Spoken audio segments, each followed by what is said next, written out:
بسم اللہ الرحمن الرحیم۔ رمضان المبارک کا ایک اور اہم پہلو کہ رب العالمین نے اپنی کلام مقدس قرآن مجید فرقان حمید کو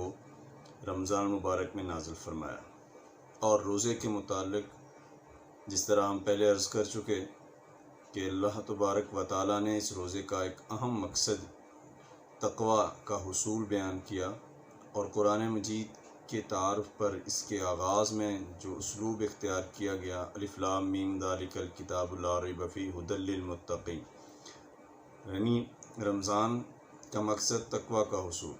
اور قرآن وہ متقین کے لیے سراپا ہدایت، ذریعہ ہدایت، یعنی یوں کہہ لیں کہ رمضان المبارک میں اللہ رب العالمین تقوی کے حصول کے لیے اس مہینہ کو بنایا، پیدا کیا، امت کو ایک انعام کے طور پہ دیا کہ لوگ اس میں اپنی پرہیزگاری اختیار کریں، اپنے جو ہے وہ اللہ رب العالمین سے تقوی اختیار کریں، اور اللہ تبارک و تعالیٰ کی خشیت اختیار کریں، اللہ رب العالمین کے حضور روئیں، گڑ گڑائیں، بخشش اور مغفرت کے سامان پیدا کریں، اور اس میں تقوی کے حصول کے لیے جو نصاب دے دیا وہ قرآن مجید دے دیا کہ قرآن مجید کے بارے میں رسول اللہ صلی اللہ علیہ وسلم کا ارشاد گرامی، ارشاد عالی ہے۔ آپ صلی اللہ علیہ وسلم نے ارشاد فرمایا کہ جس طرح لوہے کو زنگ لگتا ہے، اسی طرح انسان کے دل کو بھی زنگ لگتا ہے، اور پھر زنگ اتارنے کا طریقہ بھی خود اللہ کے نبی صلی اللہ علیہ وسلم نے ارشاد فرمایا کہ اس زنگ کو اتارنے کا طریقہ کیا ہے کہ کثرت سے موت کو یاد کرنا اور قرآن مجید کی تلاوت کرنا۔ اور قرآن مجید کی تلاوت رمضان المبارک،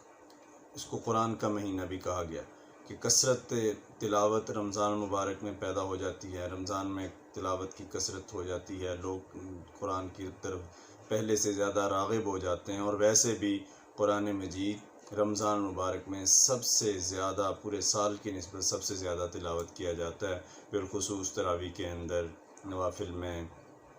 اور تلاوت میں بھی۔ اب قرآن مجید عام انداز، ایک سادہ تلاوت ناظرہ پڑھنا بھی اس کا فائدہ سے خالی نہیں ہے،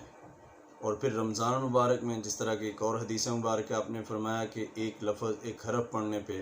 10 نیکیاں ہیں، اور پھر آپ نے فرمایا کہ الف لام میم، میں نہیں کہتا کہ یہ ایک حرف ہے، بلکہ الف الگ ہے، لام الگ ہے، میم الگ ہے، اور گویا الف لام میم پڑھنے سے 30 نیکیاں ملیں، اور رمضان المبارک میں چونکہ نیکی کا اجر 70 درجے بڑھا دیا جاتا ہے، تو آپ حساب کر لیں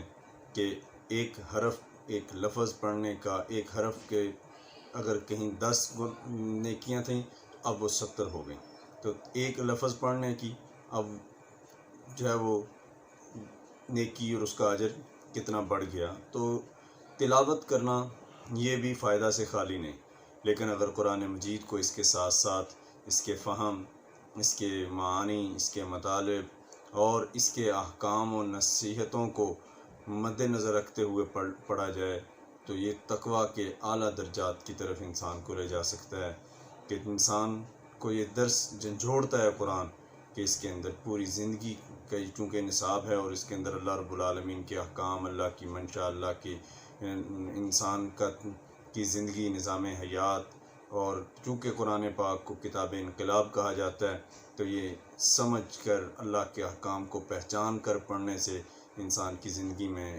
انقلاب پیدا ہوتا ہے۔ اللہ تبارک و تعالی رمضان المبارک کے ان مقدس لمحات میں